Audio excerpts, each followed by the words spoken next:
Stop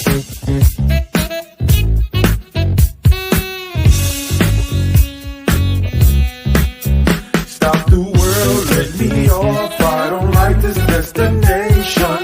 I like a transfer to the express line. I gotta get off. Electric slide to the devil doors of life. Things are changing and it ain't the way I like. On the replay, wish I could get a replay. Don't mean to hold ya, but I wanna do over. Gas up the ship, shoot me a text and let me know when it is time. I wanna get off, I wanna get off.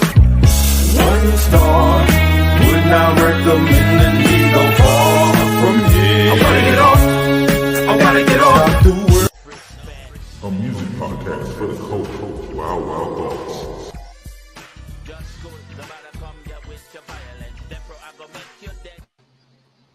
What's going on, man, everybody? that intro is epic, bro. I ain't gonna lie. I apologize. I like that. That was dope. My bad. Thank you, sir. Everybody, welcome to Wild Wild Thoughts. We got Marsh Blackman out there in Brooklyn. We got my man Daryl joining us today. T-Rex is hopping on right now. Yo, it's a whole lot to talk about. This is Wild Wild Thoughts, where we talk about culture, hip-hop, music, politics, and everything in between. Let's get it. Well, let's get started with something easy, right? Let's start with the Olympics. What have y'all thought about the Olympics so far? I think America has been doing a pretty good job. Them gymnastic girls been killing it. And if y'all haven't had a chance to watch, Kevin Hart's show with Kenan Thompson when they're doing the commentary on the Olympics is pretty hilarious. Let me get your thoughts, Daryl. What you been thinking if you got a chance to, rock with any Olympics at all? So I got like little bits and pieces of it, but the Olympics is like the basketball team is doing their thing, right? I haven't been able to see everything else, but the little clips I've been able to like embrace, like it's decent. You know what I mean? Like LeBron is like a relic.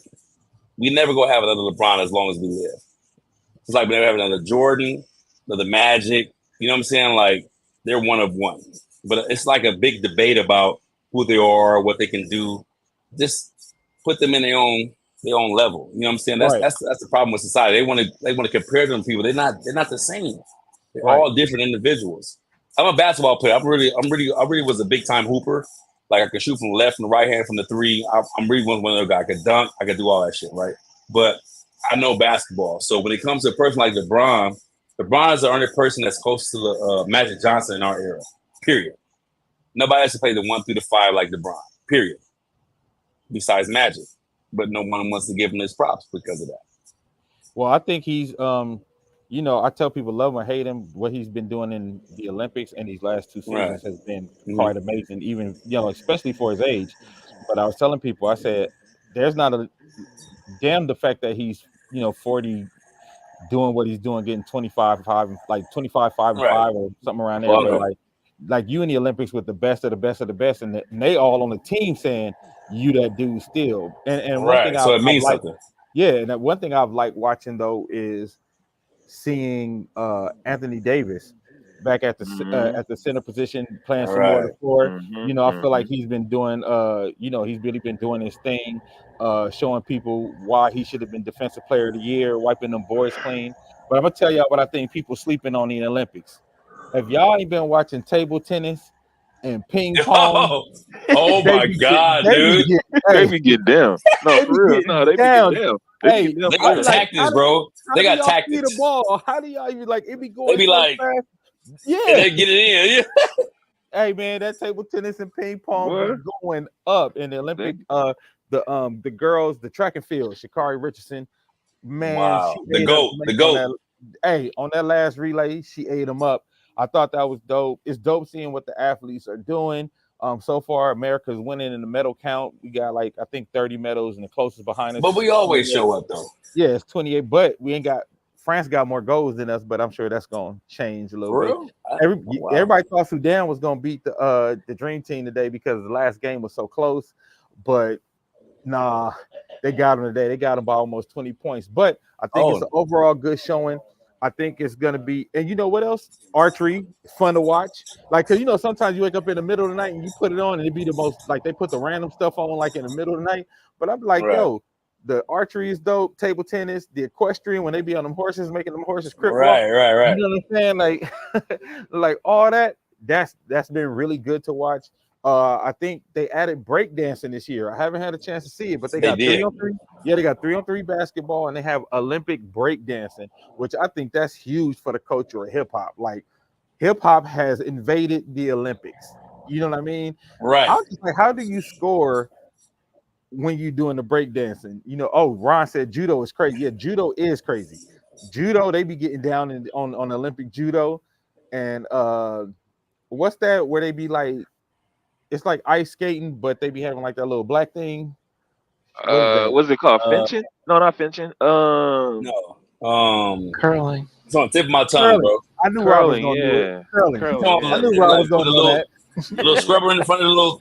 I knew that shit's crazy. I don't understand the concept of it, but I like it because they be adamant. They be like intense. Yeah, curling. I'm like, I don't even know what that's curling. Yeah, that's curling. Yeah, for sure. Moving fast as hell too. So I'm right. like, what the hell? I don't even know the scoring system when it comes to that, but it's dope. They intense. They locked in. I like it. Yeah, that's what I'm saying. It's like, so it's a lot to watch, different, you know, and I think it helps you just appreciate how athletic people can be in so many different things, so many different areas, doing so many different things. Because even with track and field, like you got track and field, you got the 100, the 110, you got what they call it, the walking when they had a fast walk, the walk race. Right. That right there is crazy. Yeah, that's crazy. The walk race is crazy because they be wanting to run so bad. One lady, I think she was from, I want to say Finland or something. She thought she was coming in third place. She started pulling her flag out, celebrating. And the other chick knocked her in the fourth. Right. Yeah, knocked it. You know what? What's funny, Ron? Badminton. When I was a kid, because of the Olympics, my parents got us a badminton set, and we really used to be in the backyard with our full badminton set because of the Olympics. So I'll tell you this, right? You my age, right? So badminton came from Zodi's. You sure did get it from Zodi's. Badminton came from Zodi's. If you my age, I'm 47. You know what I'm saying? We class 95, you know what I'm saying? But badminton came from Zodi's. Like even the 10 speeds came in a box from Zodi's. You right. Put together yourself. Right. There was no place you can go like bring your box and they build your bike. You did it yourself. No. Now the chain was loose and all that. You got it right or you didn't get it right. You know what I'm saying? Like, yep, that's funny. It's dope though. Like history, you know. Yeah, but yeah, because like I said, I don't know badminton. Everybody in the hood had badminton after the Olympics. Like it was popping. Badminton was popping in the early 90s. Yeah, that's right, Ron. Right. Crenshaw. That's real LA stuff. Sorry, Rob. I'm sorry, Rob. For sure. That era. You missed that era, LA. You missed the Zodi's era. They had let's see. Zodi's is excuse me, my bad. Zodi's is what, Kmart and then Walmart. Yeah, basically, yeah. Like people don't even understand it though. Zodi's was a blessing. Zodi's was Christmas time. Zodi's was Christmas, especially the one by the Fox Hills Mall. Yeah, Zodi's was Christmas time and school shopping, Jack. Man, the one on Slauson in Vermont, and then you had the one going towards the Fox Hill Mall. Those are the only two Zodi's I knew of. Yep. No, it was one on Century and Crenshaw too. Oh wow, I didn't know that. Yeah, it was one on Century and Crenshaw too. I did not know that. I think that's the food for less now was the Zodi's. By the Aldi's? No, not the Audi. The food for less on Century and Crenshaw.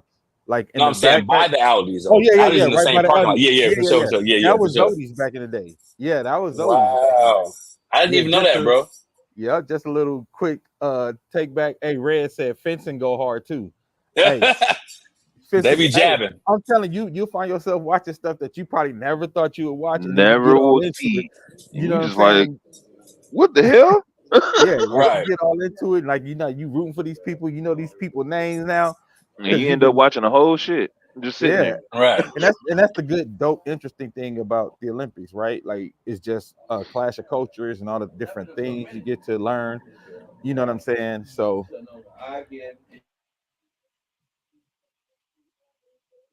All right. Well, we talked about the Olympics. We already know that's popping. I think it's going on for another week. So we got a whole bunch going on in politics. Go ahead, Mark. Have you noticed that the number of black athletes now? Yeah. Well, first of all, because you got a lot of black athletes like Rui Hachimura playing for Japan. Right. A lot of the NBA cats playing for Sudan, and Sudan, this is their first. I think this is like their first Olympic, and they said they don't even have indoor courts in the Sudan still right now. Wow. They said they don't even have indoor courts. So cats like Wynyan Gabriel, who played for the Lakers, he playing all world for the Olympic team. Like he looking like an all-star, which I think is dope. You know what I'm saying? That they get to put on, their team get to showcase, you know what I mean? So I think, it's dope to see that, man. So shout out to all the black athletes, you know what I mean? Shout out to everybody who's doing a thing, everybody who made it, the WNBA girls, who's in the Olympics right now, the NBA cats who's in the Olympics right now, you know what I'm saying? Shout out to all of them. Yeah, man. So let's get into this crazy. It's only been a week, and it feels like it's been 2 months. A week of Kamala Harris being on the top of the ticket for the presidency. Right. Like this has been the longest 10 years in 1 week. It has, right? Can I say something? Yeah, please. Let me hear it. I feel like it's a little cheesy, right? They soliciting rappers and their fan base to get their votes. It's come up a little thirsty to me. Both parties are doing it. You know what I'm saying? I feel like just display who you are as a person, what you have for the community, what you have for the world, and then move with that. But it's marketing. It's like it's definitely marketing, but it's cheesy at the end of the day, if you think about it. Yeah. It's not cool because it's like you capitalizing off of what's relevant instead of just out there grinding and doing what's necessary. It hasn't been a real campaign since the Reagan campaign when they really did what they had to do. You know what I'm saying? Even though they didn't care about us as black people, they did what they had to do. They went through the steps, the hurdles, the hoops, and all that shit, and they did what was necessary. And then they screwed over us. You know what I'm saying? These people were presented a false image, like we're gonna do for you, we're gonna do for that person, this minority group. But at the end of the day, when they're in office, we don't hear nothing. Yep, that's the problem. That's crazy. I'm not saying you owe me anything, but just keep to your word. You do though. No, you do. I'm about to say you do. You do owe your constituents, but I will say this. Right. Okay. I will say this on the no. Speak your mind. That's what we're here for.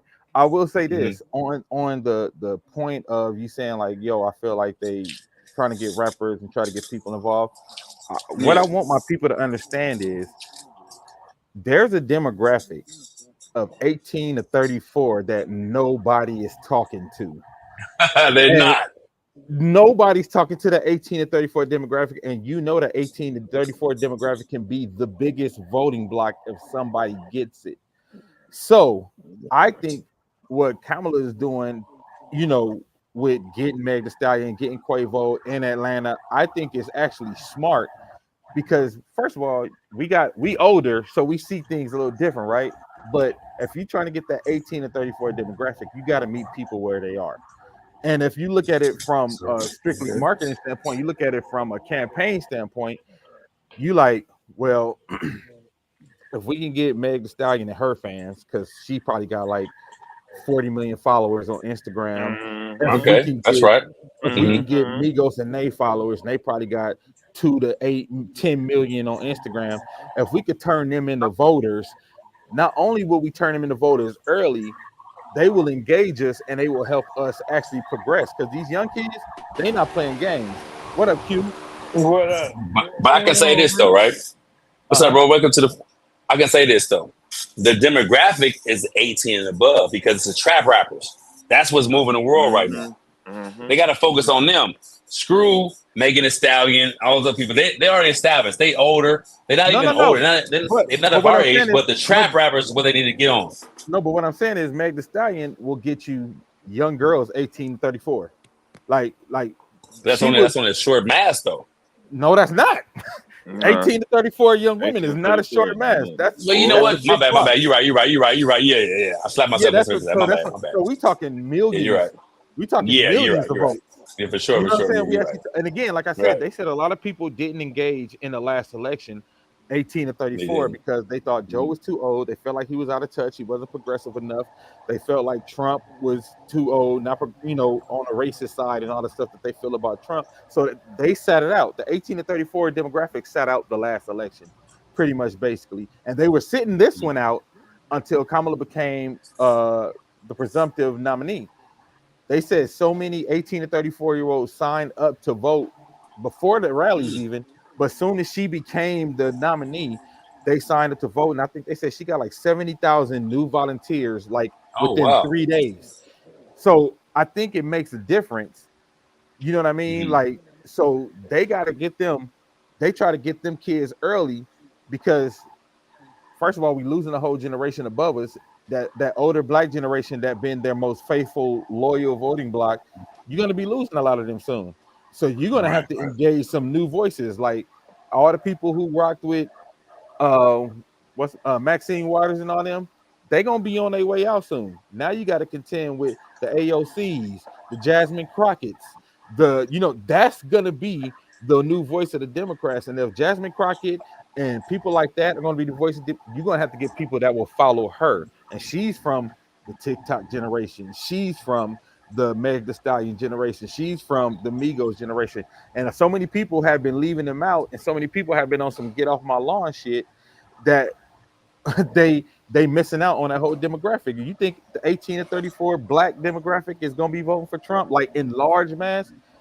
They wasn't gonna vote for Biden either. So that's like literally thousands of votes. Let me read this comment from Theo. He said, my boy in Arkansas said the seniors that are turning 18 before November, they're registering them to vote while getting their classes. This is Fort Smith, Arkansas. I'm trying to remember if this was happening for my sister in '96. I don't think so. I Probably don't. not. I Probably don't not. remember that Yeah. happening.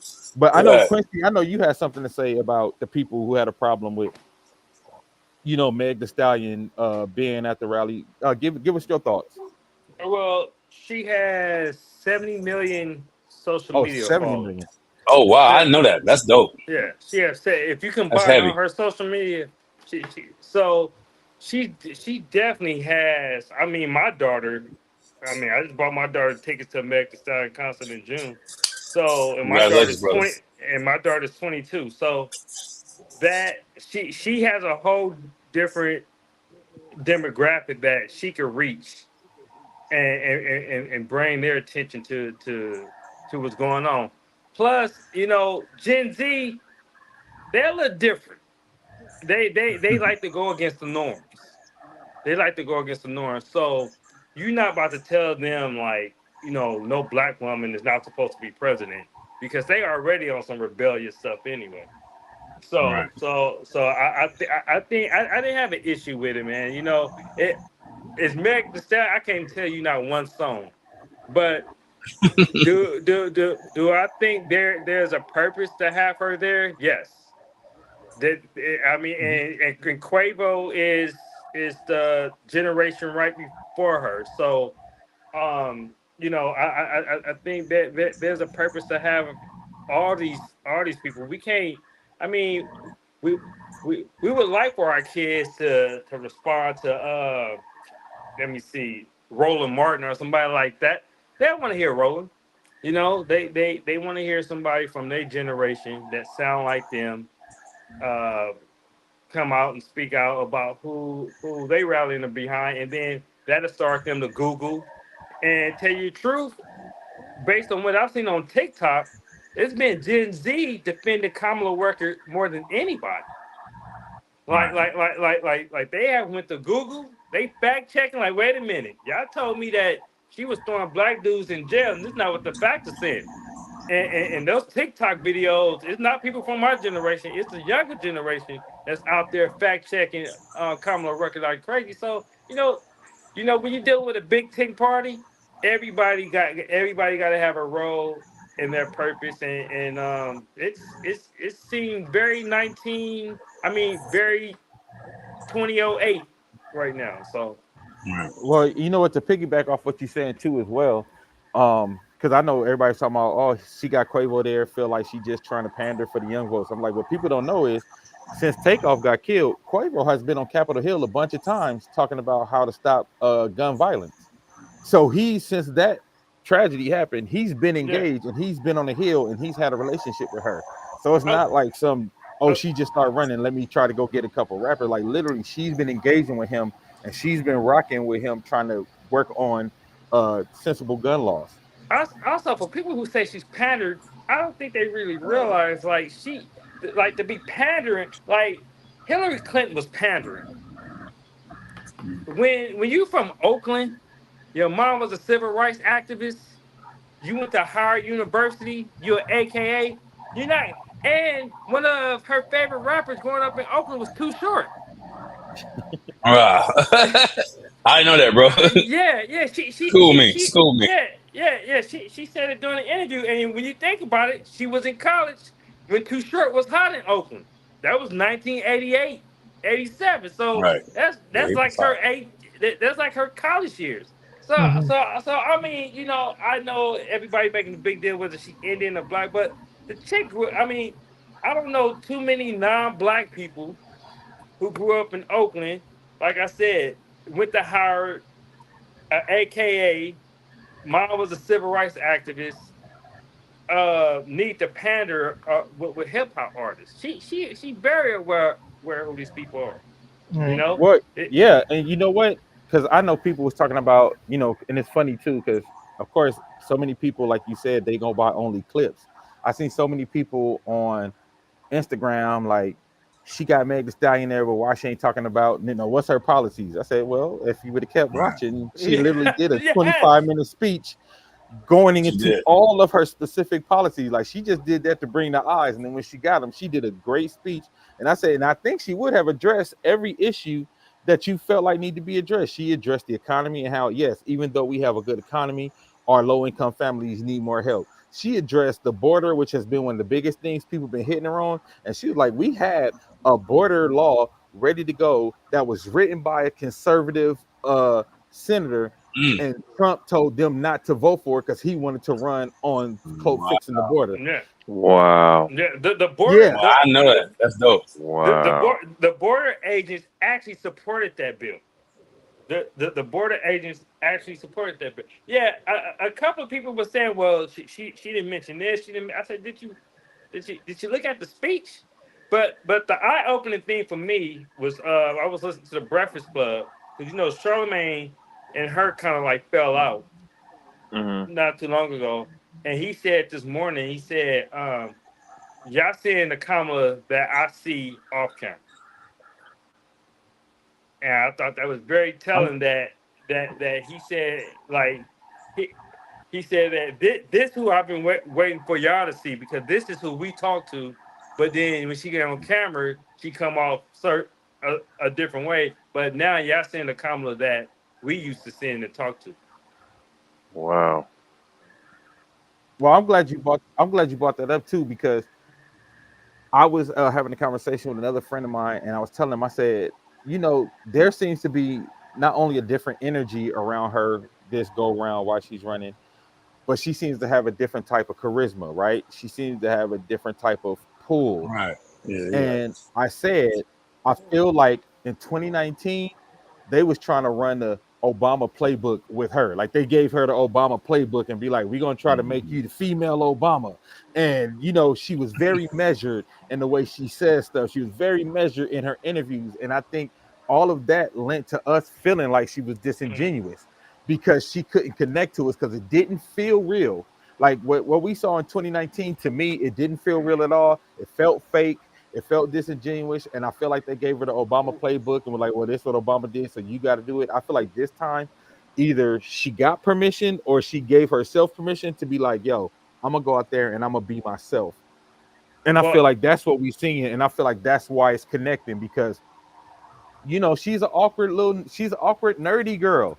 Be yeah, that. You know what I'm saying? You don't even have to try to be cool and dignified all the time. Like, no, let your Right. shit fly, talk your but shit. And I feel like because she's doing it this time, I think it's connecting on a different level because, like Quincy said, I think she is kind of letting the real her come out. So it's actually going to connect this what go what around. the real her was in those Senate hearings. If you go and look at those Senate hearings when she made Kavanaugh cry and all that's the real her. That's heavy. Um, Yeah, for sure. but I think like Dane said, you gotta like during that time, Michelle Obama was super popular. So everybody like, take the high road. She did because now in 2020, 2019, she would have never said, you know what, if you got something to say, come say it in my face. Right. but that's what we want to hear. We've been waiting for somebody, the Democrat, like fucking fight back. Damn, I'm not gonna just talk about you like that. Y'all don't say nothing. Like, Right. do something, Mhm. fight back. It's like you seeing the balance and like okay, she because I love how confusing they are. In one aspect, they want to paint her as like she was tough on crime, throwing niggas in jail. But then another rally, she was soft on crime, and she wasn't about like I was a police officer when she was a DA in AG. I remember the narrative about her. The narrative was she was soft on crime. She was just letting niggas out of jail. She wasn't putting people in jail because she had started that back on track program for people who was getting out of jail because the jails was getting full. And so she implemented a program that for guys who was getting out of prison to get back on track. And it pretty much like help them get back on their feet, find jobs, etc. And they got mad at her for programs and things like that because she wasn't throwing the book at people. Then all of a sudden, that's why I was surprised because all of a sudden when she became VP or running for president, like, oh yeah, she was throwing all type of niggas in jail. I was like, wait a minute. That was not the narrative back then. Yeah, they dumped it on her. Yeah, and people ran with it, and that was not the narrative back then. Of course, she was probably one of the most liberal DAs and AGs we had in California history. But if you look at Trump rally today, he actually talks about that. He calling her soft on crime and things like that. So it's interesting to say. I'm like, she can't be both. She can't be like soft on crime and also was throwing it because trust me, if she was throwing niggas in jail, y'all would not have called her soft on crime. Can I say something? But the social media and the media makes her like portrays her to be the villain. Like she's attacking black people, she's putting black people in jail. What she said today, she said, I've dealt with all type of perpetrators. She didn't put no race or creed or size or shape on anybody. She was just like people that put themselves in a position for me to do my job. I did my job. You can't complain about that. You know what I'm saying? A lot of people complain about that. Oh, they turned on me, but she's a prosecutor. Like that's like if you're a prosecutor, you're probably gonna have to put some people in jail. Right? She go book you. Put herself in line to get booked. She go book you. Yeah, why would you think anything other? Right? That's the other thing. Yeah, I'm like let's not act like nobody does crimes. Right? Let's not act like everybody who she booked in jail was innocent. And I'm not saying that. Right. She probably did put somebody innocent in jail because we talking about a system that's bigger than her. She didn't build the system. The system is super flawed. Hey, the system is super flawed. Yeah, go ahead, Q. Look. As a police officer, I would like to think that everybody I put in jail, I hope for God, everybody I put in jail was guilty. Like they did it. Now, once I make the initial arrest and it goes to the detectives, I don't know what happened. All I know, the next thing that probably happened is I might get subpoenaed to court. Now, the one time where I felt we put an innocent person in jail, I spoke up about it. I raised hell and I spoke up about it. That's dope. And it's one of the reasons why I ain't no cop no more. They fire my ass. But I spoke up about it. But it bothered me. I spoke up about it. When I felt it shit wasn't adding up, I spoke up about it. And the detective told me, don't worry about it. We'll clear it up. And then when I saw the young lady's mom months later, they told me they did a plea deal, and I was pissed because I was 100% believe that she was innocent, and I would have definitely have testified to that in court. But they couldn't. Can I ask you a question? Go ahead. How did you feel being an officer of the law? Right? Did you ever get up with an arrogance or like an entitlement aspect when you went to work? Like, how did you decipher to do right or do wrong? Like, do you ever have your moments where you feel that you didn't do what was necessary, or Like, I'm curious about that. I'm on the outside looking in. So, like, how did you maneuver to get up in the morning with that power in your pocket? So have you ever seen the movie The Mask with Jim Carrey? Of course. Yeah. Okay. And you remember when Jim Carrey had the mask on? His personality was different than the bad guy put on the mask. I get it. So I got you. It's a job. It's a job. So when you put on that uniform and badge, whoever you are is going to be amplified, right? That's dope. I appreciate it. So if you're a caring, empathetic person, you're going to be very attentive and careful with that amount of power that you have.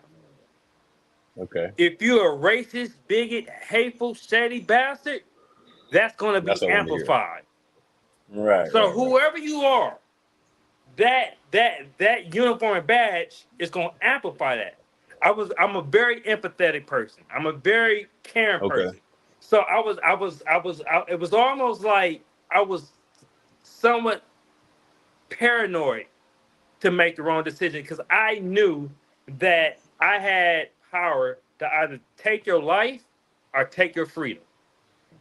And I took that very seriously because I knew not too many people in this world have that type of power. So that's why I was so keen on making the right decision. Make sure I put the right person in jail.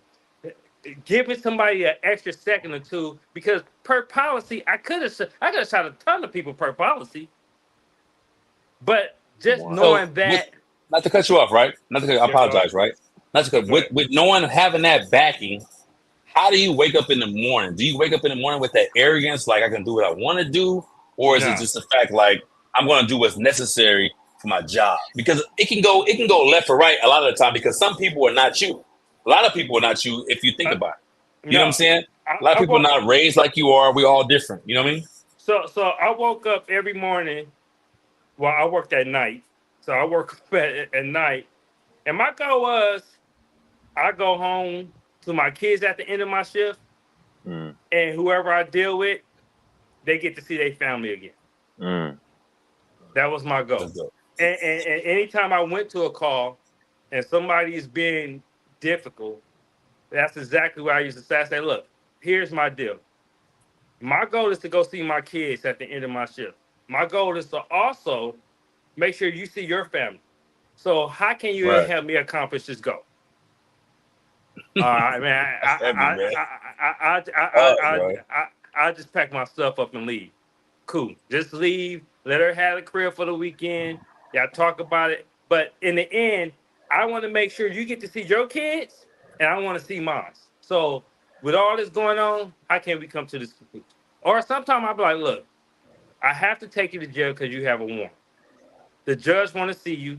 Let the judge know. But I do have to do my job. It's not what I want to do, kind of what I have to do. So what's the most peaceful way we can do this? All right. It'd be some dudes, they ask us something like, hey, can I have one last beer? Yeah, you can have one last beer. You pop one open, I'll let him drink his beer. Dude. And then I handcuff him. Need more top like you, man.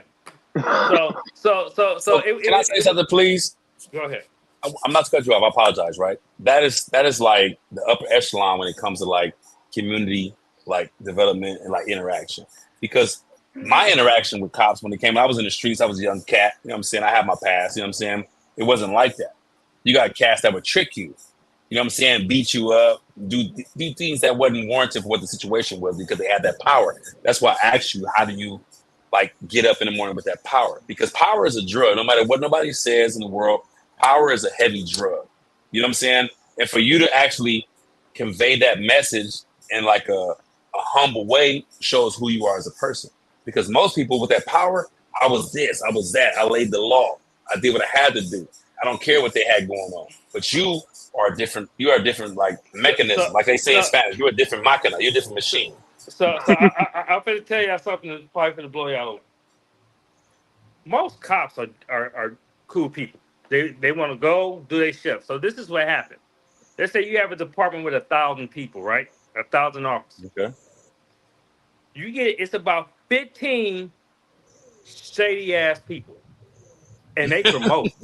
And Dame got a little insight of this. He didn't see the. They promote. And then what they do, they promote their friends. And see, that's who shaped the department, right? So now you got this 15 group of shady ass people who are now your lieutenants, your commanders, and Right. your deputy chief. Now, out of that Power. 1,000 officers, 200 is going to do what they feel is necessary to appease them so they can get detective jobs, so they can promote. Now, you go 200 out of 1,000, that's not that bad. But 200 shady ass cops is a lot when people's lives and freedom is on the line, Yeah. right? Yeah, they move the crowd. Hell yeah, they move the crowd. So- Fuck yeah. Hold on, My life, they move the crowd. hold on. Damn, let me in. Oh, okay. So Okay, go ahead. Keith. so that's basically what ended up happening. So cops like me really don't work around cops like that because there's always a conflict. They're trust Oh, me. so look, Trust me, it be how did you square ups and combat that everything. though? Well, How did you combat that? You know, like square up like in the street type shit, but how did you actually combat that? Like coming in knowing these guys are against you when you got a decent point of view or a decent mindset. How did you combat that though? So I have friends, and we just look out for one another. So let's say, although me and Dame in different divisions, I know what Dame is going through, right? With his shift. Don't nobody really like to back him up because Dame don't really be doing shady stuff. So what I'm gonna always do, I'm gonna listen for Dame out on the radio. So when Dame acts a backup, I might have to come from another area, but I know I have to get there because nobody else is gonna back him up. That actually really happened to me. Nobody was backing me up. I'm in a different division, and my boy came. He had to jump on the freeway to back me up because he knew. But that's but then my other friends came, and so that's basically what happened. You talk with your boys. You know who your friends are. I mean, even sometimes we text message like, "Hey, I'm hitting you up. I need you to come assist me." And so because sometimes you really don't want to get on the radio because you don't want certain people to come to your calls. It was there were certain officers, dudes just be like, "Don't you come and assist me." You always get into some shit. You done shot 5 people. Don't come to my calls. Don't back me. So there's a lot of that. So what ended up happening is when the next deployment come out, and I go talk to Dan. I was like, "So where you working at next year?" "Oh, we're gonna work North Division." "Okay, I'm gonna work North Division with you." "Okay, did you accept this?" "Okay, cool. We all just gonna work the same shift." The flip side is all the shady motherfuckers do the same thing too. Damn. So Quincy, can I ask you a question? Yeah. On the outside looking in, right? I'm a civilian, right? You know, I have my past, whatever. Do you consider yourself a gang member? Because the things you're speaking on are camaraderie for an organization. You get what I'm saying? Like the same thing that people do in these streets, you guys do the same thing with an oath. And it's no difference. It's just the oath are different. They have different weights. You know what I'm saying? How do you feel about that? Like in society, like how people look at you, like me personally, like it's the same function, same interaction as a gang member, if you think about it. Well, I've actually told them that, and they didn't like it. I hear you, know what I mean? Because I grew up around both. I grew up around blood. You know, my grandmother lived over there, Haciendas, down the street from Nickerson Gardens, the Bloods. Okay, sure. A lot of my family are Crips from Gray Street to Rowan 60. So I've been around it. So when I get into the police department, I said, "Oh, y'all call them snitches. They call them whistleblowers." Yeah, exactly. Same shit. Same shit. Different playing field, different level ground. Right. They get rid of the snitches. Y'all get rid of the whistleblowers. They That's retaliate. crazy. Y'all retaliate. So they didn't like when I made that comparison. So I said, "Stop acting like that then." Like I mean, if we're gonna act like when I went in, when I filed my racial complaint, I was told straight up, "You just committed career suicide." Yeah, you bullshit. You don't know what you're talking about. You being complacent. You being that cat. You crying wolf. That's bullshit that they say that. But the opposite race do it. You know, we got your back. We on your team. We gonna make sure we sort through it. well, the thing in my department, if you brought up race, you become the problem. So what they did was, so what That's they bullshit. so what they do No. is they they come after you to assassinate your character to discredit what you're saying. So they don't address your Matter if it's right or allegations. wrong. That's horrible. Oh yeah, they. I was talking to a friend last week, and he told me they just made up a witness on him. What? And Quincy, just let me chime in, because like Daryl, how you said you on the outside looking in, I was on the outside looking in, but I had a chance through an organization we was with to get a peek behind the curtain. And in this peek behind the curtain, I seen everything from good cops like Quincy to the black cops they use to do stuff to black folks. So you can say, well, you can't say it's racist because Right. the black cop did it. Because those black cops talk just That's like true. the Yeah, white, for sure. they talk just like the white cops, they talk Right. just like the Trump supporters, like they say those same talk. And I'm like, being able to see it and watch and being like, oh, this is crazy. So like to your point, when you say it's like a gang, like I really heard so many stories about the good guy trying to clean the department, and they're like, oh, this the one that got to go, not Yeah, you the the race. anti-venom.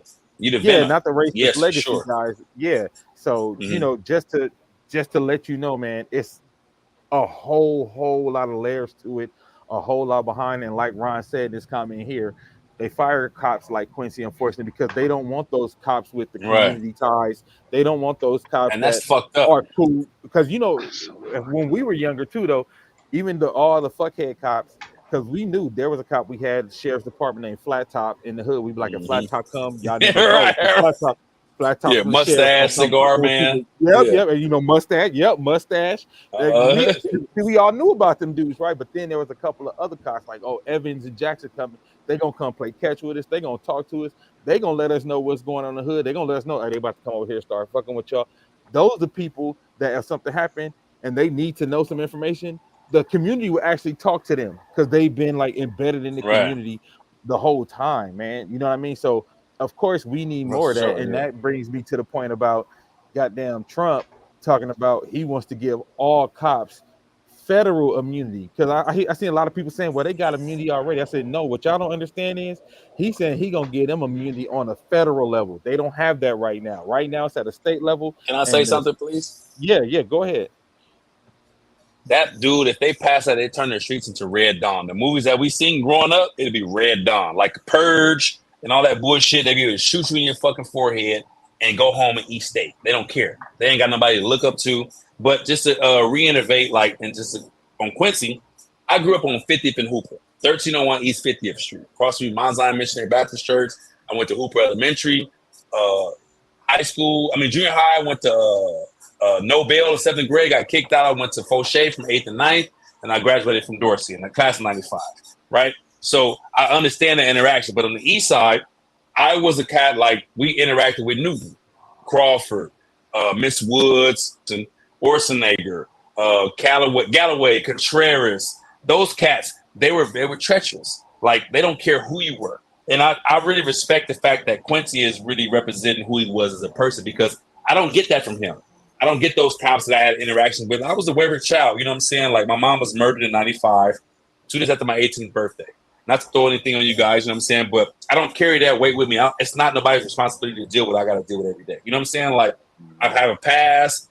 I did time. I'm not embarrassed about that. I tell people, because you guys never know who you're in the room with. You guys would have never guessed that from interacting with me. You know what I'm saying? But I am a different person. The time that I spent helped me become the person that you guys are in viewing now. You know what I'm saying? So I am a citizen. I appreciate the point that I am a citizen now. I kick myself in the ass not doing it sooner. But we go through things in life. You know what I'm saying? But to have a person, I've never talked to a person like Quincy in my life. Never had a level playing field. I appreciate you for that, DC, because it gives me a point to really reflect. Just to show there are really good people out there, good officers. Like, there was an officer when I was growing up. We was in the Newton Boosters Association. We played flag football at Jeff, at Ross Snyder's and stuff like that. His name was Daryl Howe. Good guy, light-skinned guy, green eyes. He was dope. We rode on the police bus, the same bus they take you to court with when you in CCB and all that shit when you in the county jail. We rode as kids. We played flag football at Jefferson, other places. But he was very decent. He always talked to us individually. He didn't show one person more love than the next. He was dope. He was a good person. You know what I'm saying? And even interacting with police in the community after the fact, I used to ask about him. He never had a bad rap because police are used to like putting salt on somebody. You know what I'm saying? Quincy can contest to that. Like as soon as they have opportunity, he ain't good. Trust in me. Because I want you to give me your information so I can book somebody. You know what I'm saying? But at the end of the day, Daryl Howe was pretty cool, man. And I commend you, Quincy, for doing what you have to do. I apologize for you having to go through what you have to go through because it like ended your career, whatever what you wanted to do. But at the end of the day, you did what was right. Like everybody on this platform is doing what's necessary. We're talking about something that's relevant. Most people don't have the courage to do that. You know what I'm saying? So I appreciate you guys, man. Thank you. And I just feel blessed to be in this spectrum right now. It's pretty dope. I'm like my eyes are open to a point where I don't think it would have ever been open if it wasn't for you guys right now. I apologize for like overwhelming you guys. It's like talking and shit. But let me tell you, but that's exactly why we do this show, right? Because we know there's a lot of cats like you out there who don't have somebody on your level coming from where you came from that you can relate to that has the information that we have. And we learned that from like the last 2 election cycles, right? We learned, I was like, the amount of misinformation that I see young brothers spreading all the time is crazy. But because the certain channels that stuff gets put through, people think it's right. People stick to it and they want to stick to their guns. And the hardest thing for somebody to say is, oh, I was wrong. I had the wrong information. Let me change my mind. Because what I get a lot of times is like, cats just want to tell me, like, I say, well, you said this about this, but this is what's actually true. Instead of them saying, oh, okay, they say, well, fuck that, something else. Like they throw something else into the fire. Accountability. You know what I mean? Accountability. Yeah, like so and one of the biggest things I've been learning this election, because like you, Daryl, and Quincy can tell you, when Kamala first was getting in the election, almost me and everybody I knew was on some, I ain't rocking with her, she arrested niggas. It was like it's cool. Token nigga, that type shit. You know what I'm saying? They just put it on the page because they want the black on the floor. Yeah, that's bullshit. You know what I mean? We always on. So then as I like got more into politics myself, started learning more about, first of all, the game of politics, because it's such a dirty game. But once I start getting more into like, let me go fact check stuff for myself instead of, so what happens is you'll listen to somebody that you trust say something and you just run with it. Oh, I believe him because that's the homie. So if he said it, it must be true. You know what I mean? And so what happens is that happens. And so a bunch of like false narratives get ran with, especially within the black community, because our shit is like the at-work network. One person say something, another person catch on, the next thing you know, that rumor runs. The truth can spin around the world the lie can spin around the world before the truth hit the corner. You know what I'm saying? So I need that. I text that word to me. on the Text that to me, street please. is Text that to me, bro. Please. Text. I need that. That's dope. I ain't gonna lie to you. That's dope. Yeah. That's gold right there. I like that. One of the reasons. Yeah, that's one of the reasons I wanted to do shows like this, though, is just to talk about everything, have a place for us to come congregate and have these kinds of conversations, because there's a lot of things brothers just don't know, because who on here really is what you would call the CNN demographic? None of us really. Everybody got their own flaws. Every playing field is not level. I'm just saying, like, a lot of times you just like, I'm not watching CNN, that's bullshit. And we just remember from being kids that ticker on the thing and just being old white men telling news. We don't relate to that shit. We're not attracted to that shit. Who gonna watch Fox News? Like, you know what I'm saying? So it's like, I feel like we have to have a place where we come and we can have these conversations with each other to not only help uplift each other, but also to help educate each other. Because I tell people all the time, and this is the conversation I've been having, look, I get it if you don't like Kamala Harris. There are definitely things that you can critique in her record, but I want you to be critiquing her real record, not critiquing some bullshit. There are real criticisms that you can have. There are real criticisms you can have about her and the Biden administration. Because as an independent, I don't look at it as, oh, everything the Democrats do is right, everything the Republicans do is wrong. I don't look at it like that. I look at what, and Quincy will tell you, we always say, what's the policies? Let's go read the policies. Like I literally have in my phone the Trump platform, because I went to his page. Damn what he even say on TV. I went to Trump's website and read through all of his policies that he put forth, so I can see for myself. Because I'm gonna tell you the craziest thing, and I've seen this with a lot of black male voters who don't like Kamala.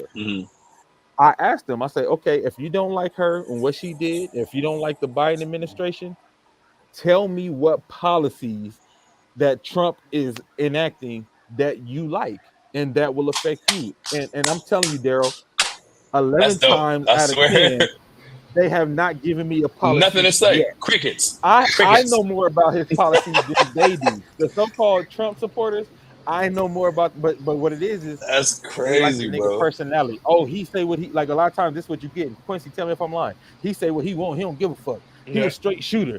Yeah, like they be saying shit that like He They gonna, like that him has for nothing to he do. gonna give me that stimulus check.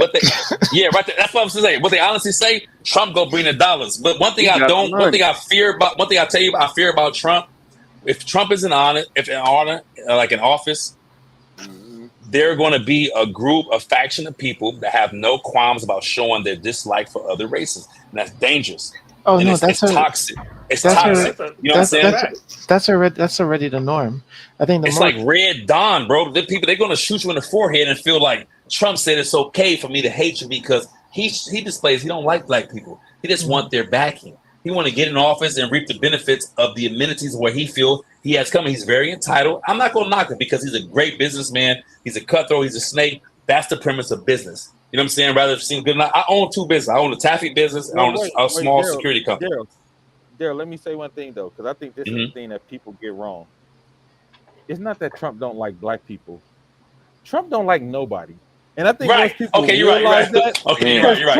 My bad. Trump is loyal to. Trump ain't even loyal to his white folks. If you really, I wish I had that Jamaican horn. That was been dope right there. He don't like nobody. You're right. My bad. He don't even like his vice president right now because he don't give a shit. You're right. He's stupid. I don't care. I'm Trump. I'm the man. Yeah. So he tried to get his last vice president killed. Yeah. Oh, I didn't know that. There's a certain level. During their interaction. To his disdain. Go ahead, V-Ray. I said there's levels to his shit, and even though it's true, he don't like. He don't have any allegiance, I should say, to anybody. Right. Like if he could hierarchy it, you wouldn't be. It wouldn't be a level playing field of dislike. Never with that guy. I'm just saying, when he talks about immigration, he says Sweden and these other countries are better than anywhere else. When every African I know, if they don't have two degrees in medicine, they think they're underachievers. You know what I'm saying? So it's like, and that's not cool. You're right. You're definitely right about that. So that's horrible.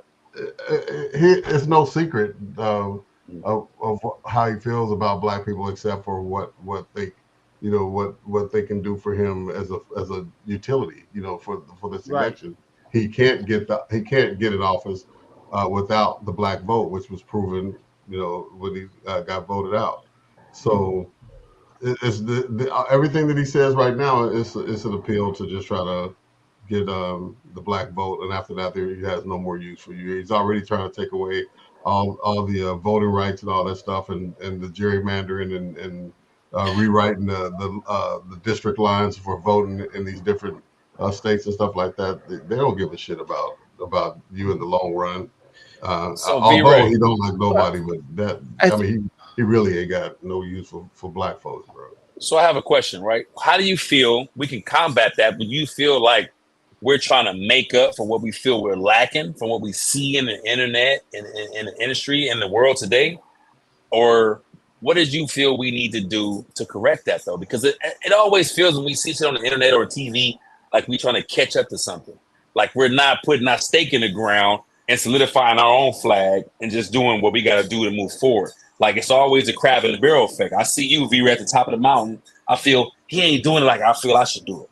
So I'm gonna pull him down. I'm gonna get up there, but then I'm not gonna respect it because I didn't put in the work that V Ray put in to get up at the top. So that's the divide in our society, which is fucked up.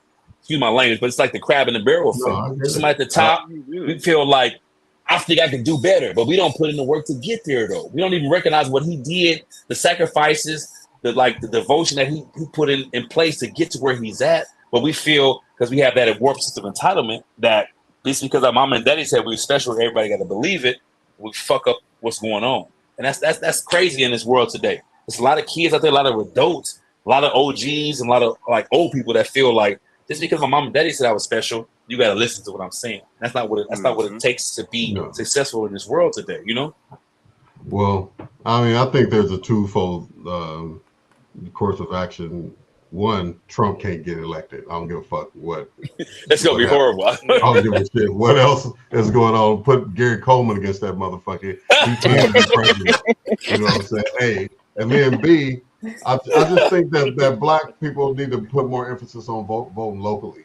You know what I mean? I think that everybody's always looking at the presidential race as the big the big prize, but the only can affect change, those ripple effects, by voting for the local people, policy creators in your town or in your state or in your city or in your district, in your city, in your state. You know what I mean?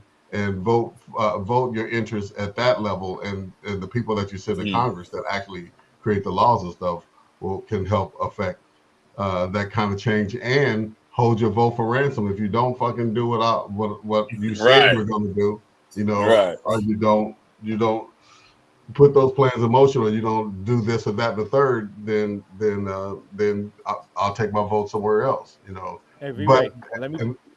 go ahead.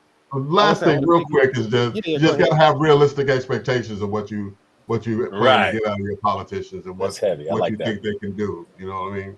So that's it. Yeah, so I want to piggyback off V. Ray said about local elections. What people don't know is those local elections actually affect you more directly and more quickly and vastly than the presidential election, right?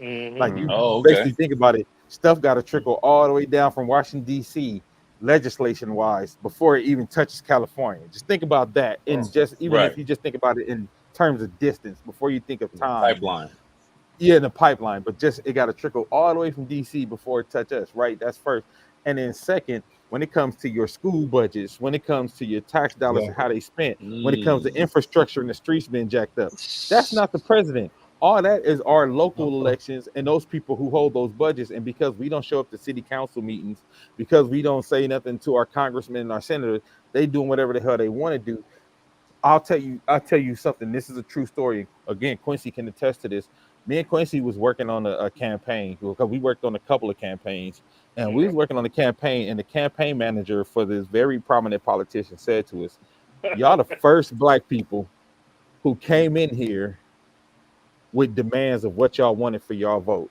He said, I watch Asian people coming here and say you're not getting no donations or talking to my people until you do A, B, and C. He said, I've seen the Latinos do it. He said, all the black people who came in here, and it was a Latino dude who told us, he said, all the black people who have came in here so far just been asking for shit for themselves. He said, y'all literally the first ones to ask for something for the community. Like y'all, because we was like, I'm not talking to none of my people unless I get something in writing to say you're gonna do this for the community, you're gonna put money here, blah, blah, blah, blah. And I said I need it on the email, and we need it on your we just said we need it on the email. They said, well, we do you one better. We came back, that shit was on all of their campaign papers that was going out. Like they changed their whole campaign. Policies that we suggested, they added to their campaign stuff. Yeah, so they said we were the first black people, and the crazy thing was this was very late in the election, and they said they met with a bunch of so-called black leaders, and they said the black leaders came in there asking for CCWs for themselves, get their homies out of jail, just hookup shit, like straight hookup shit. They bullshit. Said, so we came in there with a list. We came in a list like, if you want us to talk to our community about you and vouch for you, this is what we need, A, B, C, D. And the dude took us to the side after the meeting. And he said, so I said all that to say, local elections, bro, are very, very important, because those are the things, if you get in with the right people locally, you can really, really touch what's going on in your neighborhood with so much more immediacy than waiting for it to get done through the presidency.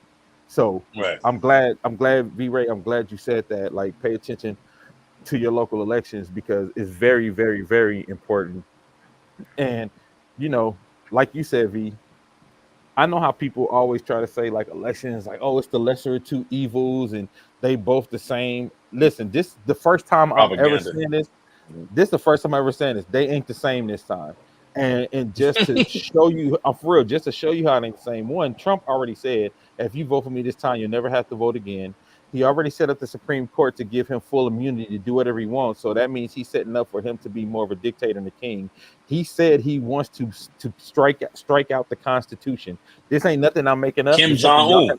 Yeah, this Yeah, something he said it. He said it in his speech. said it. Yeah, he said it in his speech, and he always, if you go back, all of the dictators, those are the people he admired. Those are the people that he talks about glowingly when he talks about world leaders. You go back to his presidency and look how much he admires. He said he wanted one of those parades where the armies come out and he stands there and he wants to be in military garb. Yeah, Kim Jong-un, Genghis Khan, people like that. Yeah, like so he wants that. So for people to think that you over exaggerate, no, because one of the young ladies who worked for Trump, she said he started trying to do the Project 2025 stuff at the end of his last presidency.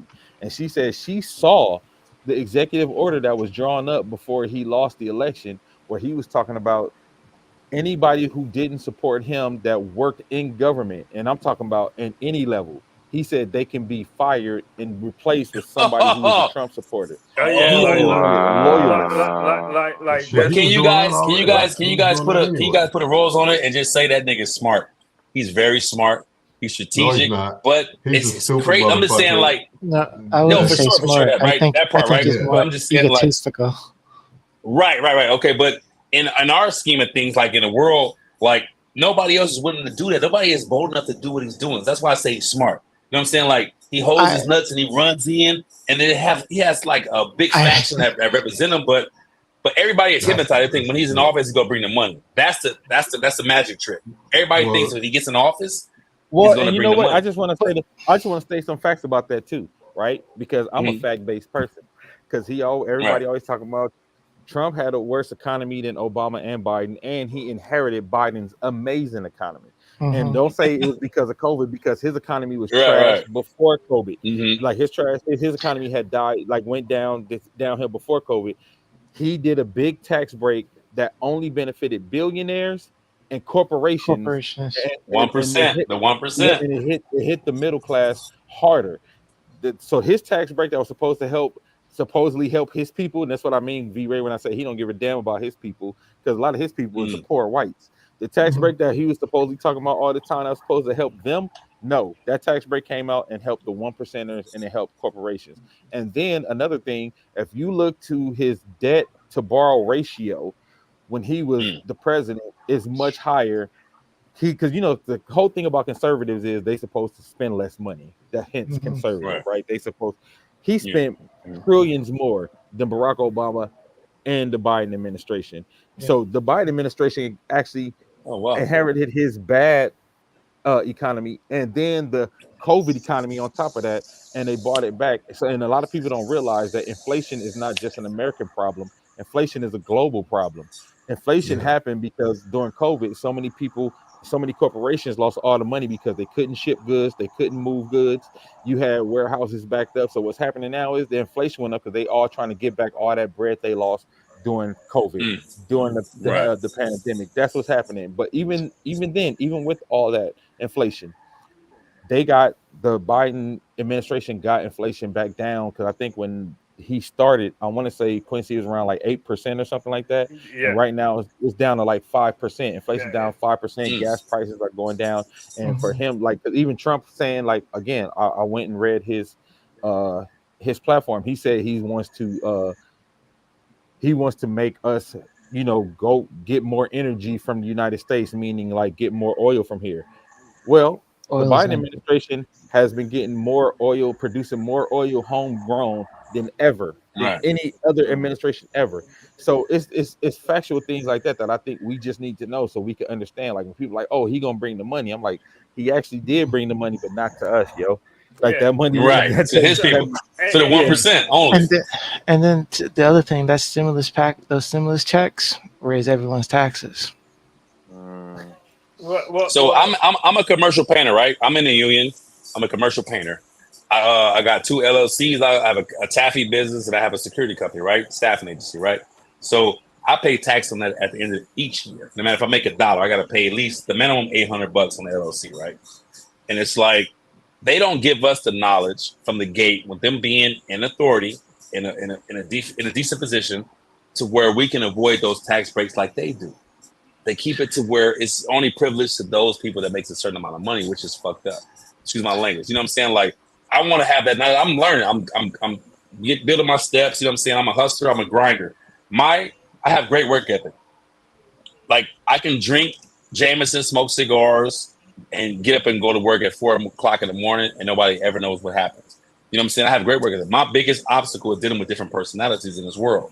You know what I'm saying? So I feel like that was embedded for me as a kid to work. Go to work. Don't be lazy. Get your money. They're going to pay you for what you're doing. There's not going to be one person that actually do something for free unless it's family. That's what I was taught as growing up. You know what I'm saying? But at the end of the day, it's like you would want a person in that position to show you the ropes. He's keeping it secret. But why would they? He feels like show us the roast? But Daryl, why would they show us the roast? That ain't the game. You understand? That's the entitlement aspect. That's the entitlement. Yeah. That's the entitlement aspect. I'm gonna just keep it clear. You know what I'm saying? I would like that. No, I'm not saying that's not even entitlement. I'm saying like literally.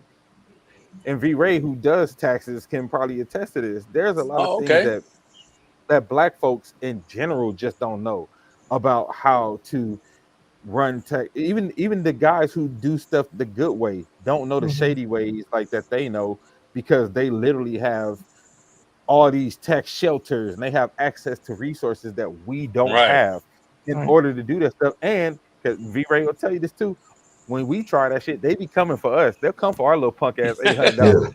Hell yeah, they want it. They send me letters all day. They want that shit today, not yesterday. Today, I want it now. You know what I'm saying? Like, it's cool. Your tax preference. The other thing is depending upon who's in office, you'll have certain regulations that are in place or regulations removed, and not necessarily know it. So, speaking to your point, Dame, those that are at the top that are aware of the removal of regulations are able to skim more at the top, as opposed to those on the bottom that don't necessarily pay attention to it. They actually are the architects of a lot of those changes and stuff. Like you've probably seen too some specials that they have where the Republicans have these closed door, no press meetings, like in Georgia or Florida somewhere annually, and all these lobbyists and these big corporations, they have their legal departments draft the bills that they want pushed through Congress. Yeah, so the senator just signs it. They don't even know what's in it half the time. If they get challenged to explain something in their bill, they don't even fucking know what to say because they haven't read it, right? So so the people that are taking most advantage of it are the authors of the rule that's coming into effect. And like with the stuff that's going on now, like Dane was talking about the things that people don't know about when they get their taxes done. Typically, what has happened is like a lot of stuff that got voted in when Trump was in office before. You know, when they pass a law, they may say, okay, it passed, you know, in December of whatever year, but it actually takes effect, you know, in 2 years or something like that, or 3 years. They roll on board. So that's why people are bringing home less money now than they did. Remember, everybody used to have a refund at the end of the year. Damn near everybody really like playing with with their check and shit like that. Well, the tax laws changed to eliminate a lot of that. You basically it was packaged as you bring home more in your check every payday, but at the end of the year you don't have a refund because basically what they've overtaxed you for through the year, they're putting it in your check, right? But you run the risk of them overpaying you, and then you end up on at the end of the year. I haven't seen a big tax refund from somebody in a long time, just because the new law is structured to eliminate that. You know, that shit is a thing of the past, except during the pandemic when everybody kind of got the stimulus, and then in your tax return, if you didn't get it during the year, the 2,000 or whatever the money was that they were given during that time, you would get that as part of your refund. And people were like, oh shit, happy days are here again. But as soon as COVID was over, it was back to this reduced amount of refunds. So the take home, the money is chipped up so much, like your little $400 refund that you would get at the end of the year is so chopped up between your 26 paychecks that you get during the year if you get it paid every 2 weeks. Right. For real. So if you divide 400 by 26, you know what I'm saying, you're probably bringing home an extra $30, but before taxes, right? So that shit's gone. It's basically evaporated. Now you don't really have it to spend at home, and you don't have it at the end of the year either. So that's my tax soapbox for the moment. But if you need them taxes done, holla at a nigga. Look, some free game from Wild Thoughts. And Mars, I wanted to touch on something you said too when you talked about deregulation. With Trump doing all those deregulations, that's the reason a lot of these companies get the price gouges. That's the reason a lot of these companies have been able to raise inflation. Because of all the deregulations he did, there's no cap on what they can do.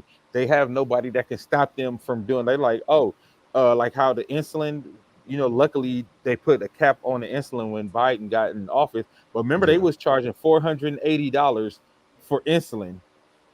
Which had been what, $80 for the longest medication. That's crazy. That's a life-saving medication. How can you charge? That's right. Pharmaceuticals are so scandalous. That's the biggest gangster in the world. How can you charge for something that's life-saving though? That's weird. They were deregulated. Go ahead, Mark. Right. And the thing about it, I think it was one of his kids was actually trying to buy stock in the companies when they were deregulating. The other thing is, adding on to that, imagine if he gets back in office and then he deregulates the banks. Oh my God. Trip. They rolled back the regulations for the environmental protections that they had that Obama had put in place for car manufacturers, right? So I mean, and this had been in place for maybe 2 years by the time Obama left office, maybe even 3. So the manufacturers had already gone through the refitting their factories to like include these new devices that would cause less pollution on cars and give better gas mileage, right?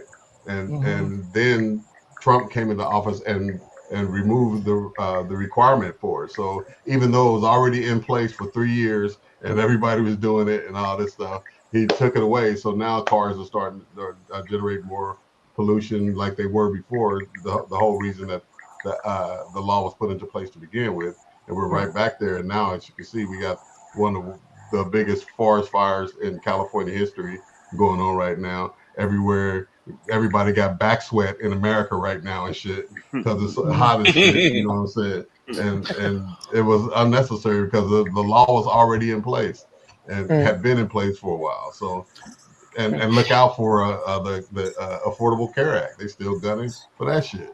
Yeah. Oh, let me just mention something. Did you notice that Elon Musk has now done a backstep on the support for Trump? I don't think they say that shit in public, bro. I don't believe that. Hey, what do you think? What do you think that entails? What do you think? What do you think is the end game gonna be when it comes to that? No, because the thing is, fall for that bullshit. Go look at Mars. Go look at his timeline before you say that. I'm trying to stop you from embarrassing yourself. Go look at his timeline.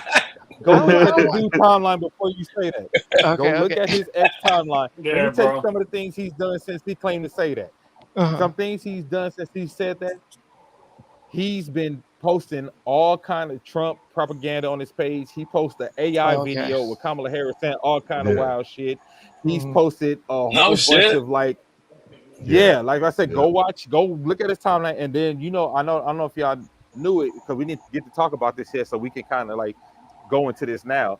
There was a Zoom phone call for Kamala Harris called "White Dudes for Kamala." I don't know if y'all heard about that, right? There was a that's bullshit, bro. Zoom call for white. That's cliche. No, it's not bullshit. It's actually dope. I'll explain why. So they did White Dudes for Kamala Harris, and they raised $4 million in 3 hours. Oh my God, $4 million in 3 hours. Damn.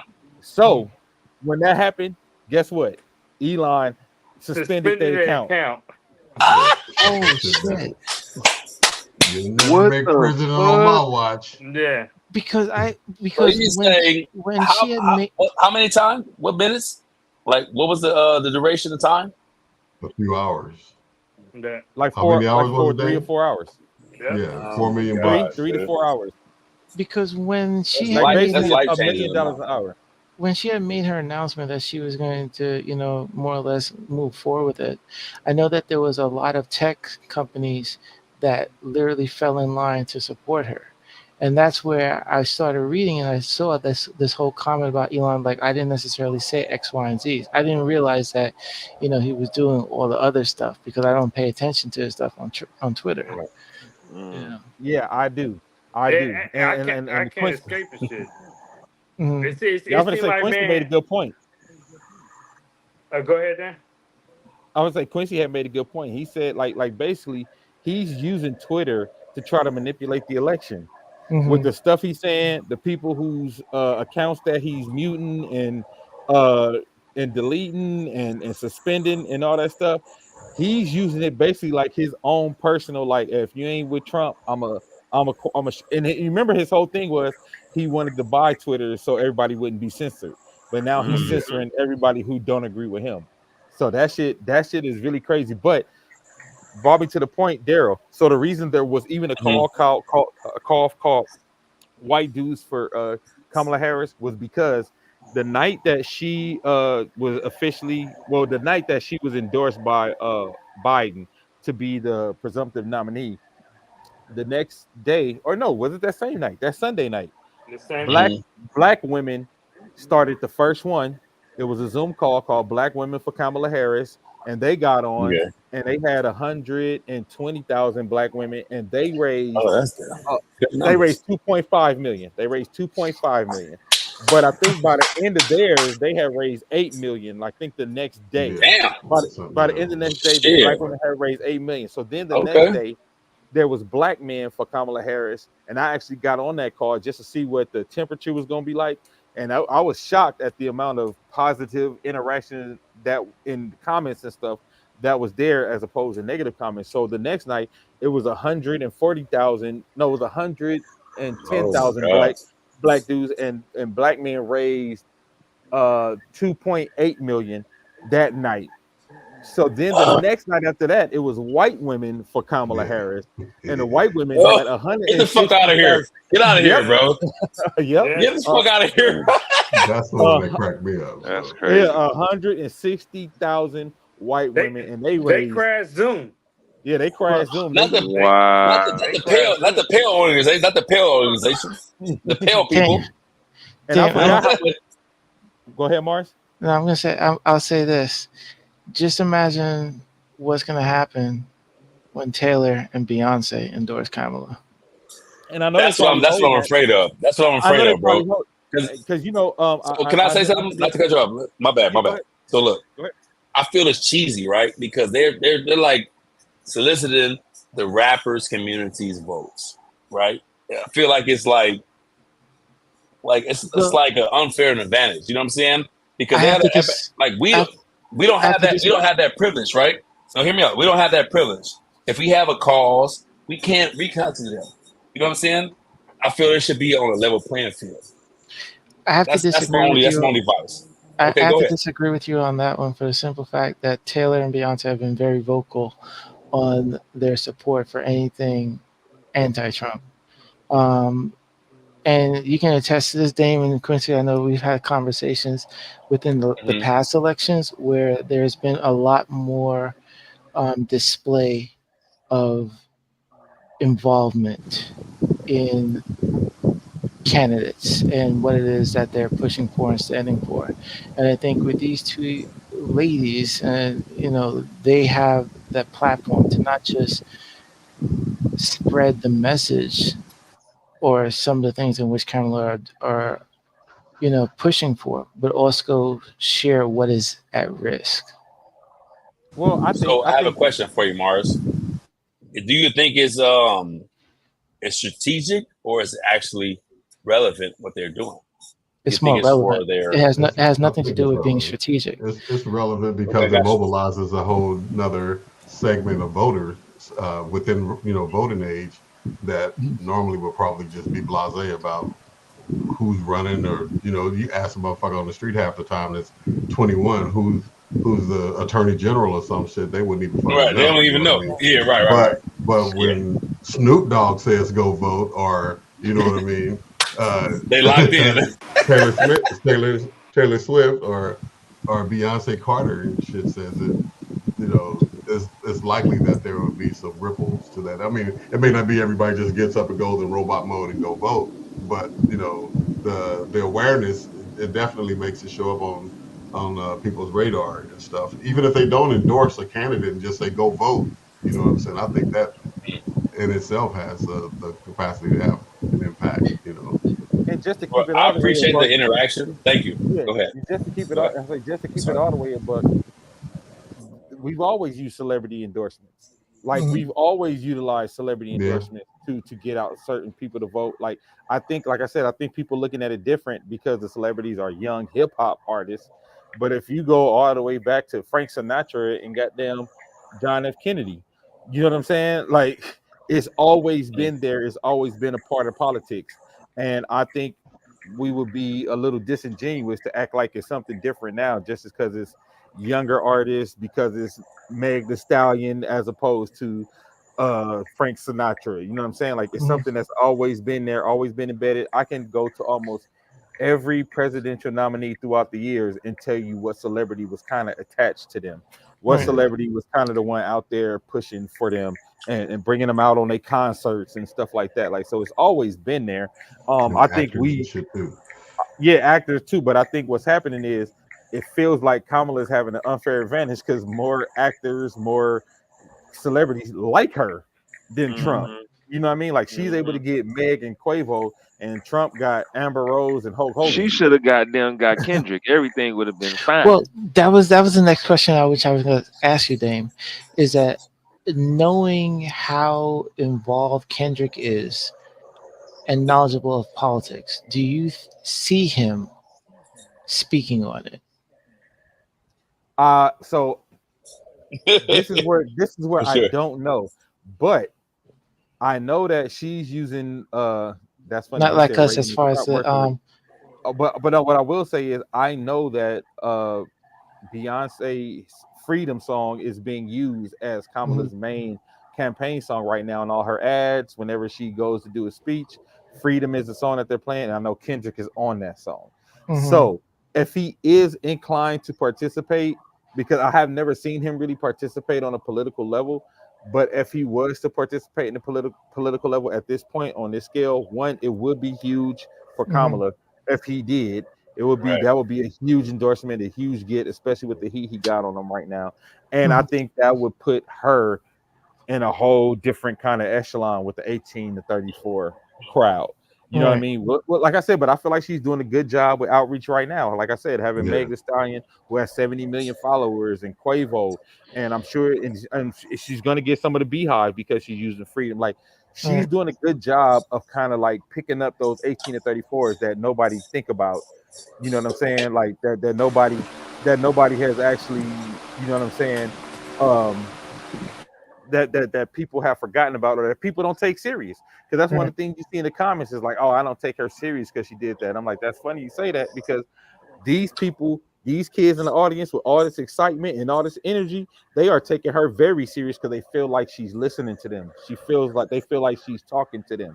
They feel like Mhm. they now have a stake in democracy because they have a candidate who's trying to even reach out to them. So, Right. like Quincy said earlier about like it's not pandering when that's your actual demographic. You know what I mean? Like her actual Yeah. demographic would be young black kids from 18 to 34 or young kids, period. Because there was a lot of white kids in that audience uh Yeah. in Atlanta. And I don't know if y'all saw when she did Wisconsin, I was surprised. The crowd was like 80% white in Wisconsin. Mhm. But you know, Oh, it was, Wow. a big part of her platform being women's health, health issues and health rights goes a Yeah. long way. It has tentacles into every demographic and every race and shit like that. Because I mean, the amount of people that were really against Roe v. Wade being overturned, you know what I mean, is part of this is relating to her as a woman. You know what I mean on the stump Mhm. petitioning for these same things. I mean, Biden says women's rights matter. It has some weight to it, but when a female candidate says it, I think it has a different spin to it, a little more relatable edge for women in Wisconsin, Idaho, Iowa, Kansas, wherever. Because even Kansas overturn yes, the blocking abortion in their state? yeah, You know what I'm saying? I yeah. think it transcends the normal demographics in politics. Having a woman as a candidate this year. And Mhm. speaking of And having having having Beyonce don't hurt, but I'm just saying that right, Yeah. right, that's right. a real political issue that is relatable and you don't have to be black to get it. You don't have to be young to get it. You know what I mean? It's just chicks want to have autonomy over their body. You know, and it's a simple ask, but for some reason, you know, it's a hill that the Republicans are willing to die on. Yeah. Oh, somebody asked a question on Instagram. I'll be forgetting to go to Instagram. But they asked, how do I know that the 18 to 34 people feel that way? So the 18 to 34 people feel that way. I know they feel that way because once she became the presumptive nominee, they said they had an uptick in voter registration in that age group. Like the day she became, you know, the not because she's not official to the convention, but you know, the day that Joe Biden stepped down and she became the nominee, they had an uptick of over it was almost like 500,000 people who 500,000 people who signed up to vote to register, and then after that, her campaign alone got 75,000 volunteers. 80. Oh, I thought 80. You were talking. She raised 80 million within one day. Yeah, she raised 80 million within one day, and then Joe Biden's war chest, though, wasn't it? No, it wasn't. No, it was separate. And these were grassroots. Her 200 was separate from the 96 he had, because I'm sure the Democrats wanted to see what she could raise on her own. So she raised that 200 million before they even talked about Joe Biden's war chest. 200 million. That's crazy. He said, give me the data. I just gave you the data. Who is this person? I don't know. That sounds like democratic propaganda. It's not propaganda. If you can bro, Google works. Just go look it up for yourself. You can look up the amount of people who registered to vote. You can look up the amount of people who volunteered for her campaign. It's literally everywhere. So if you don't believe me, go look it up for yourself, bro. I don't have a reason to give democratic propaganda, because I've been talking about both sides and what they've done. I've been talking about the energy that's come since she's became the nominee. So if you don't believe me, it's true. Go look up how much she raised since she became the nominee. Go look up how many volunteers. Name names, man. Who is this person that don't watch the news? Africa the G.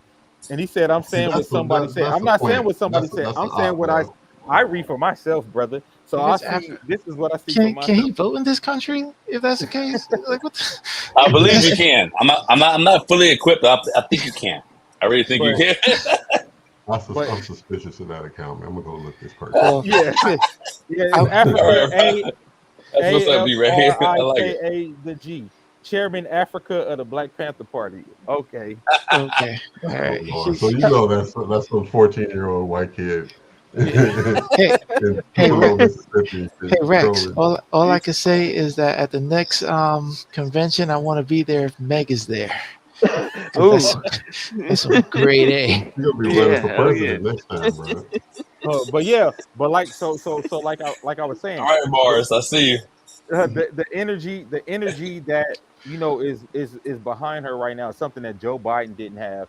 The polls have showed that her favorability has went up. The polls have shown that the gap that Trump had, because he had a wide margin, that gap has closed. Because I think Biden was down like 10 points in a lot of places, and especially in some of the big swing states. And they say it's virtually a tie right now. So now it's basically they starting 0-0. So she got a lot of campaigning to do. She got a lot of work to do.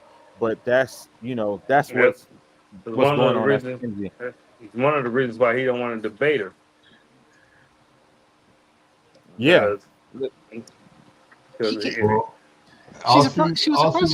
The strategy would need to be is to talk about policy, and that's his Achilles heel. But the thing about it is that she's a trained prosecutor. Like he can't go against a woman.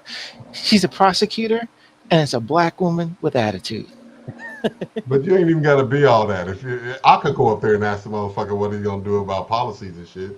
As y'all saw today, I don't know if y'all saw, Trump was invited to the NABJ,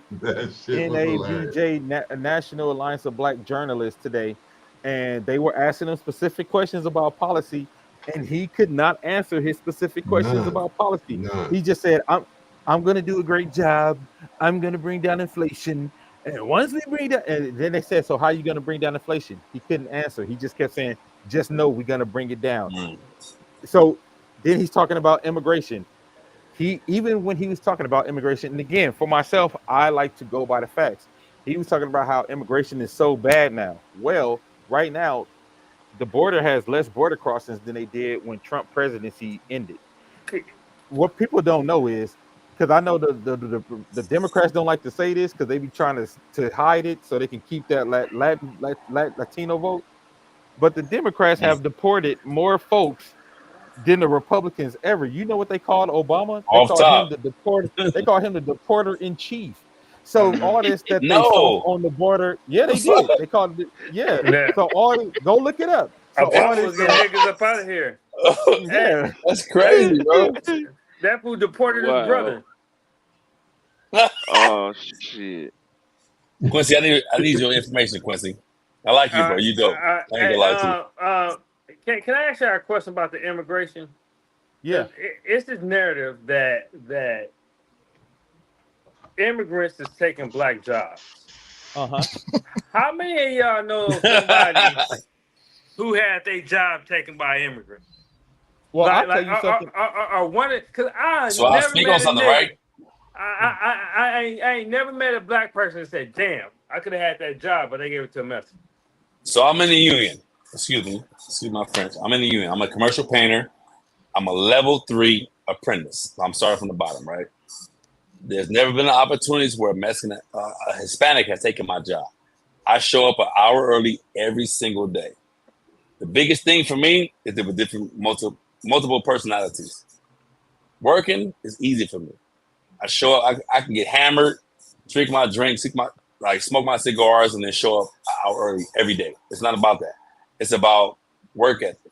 I work at upper echelon. Like I show up, but for me, it's the different personalities. You know what I'm saying? That's the problem for me. I ain't gonna lie to you. I think the point I'm trying to make is the job that the immigrants want, we don't want. No.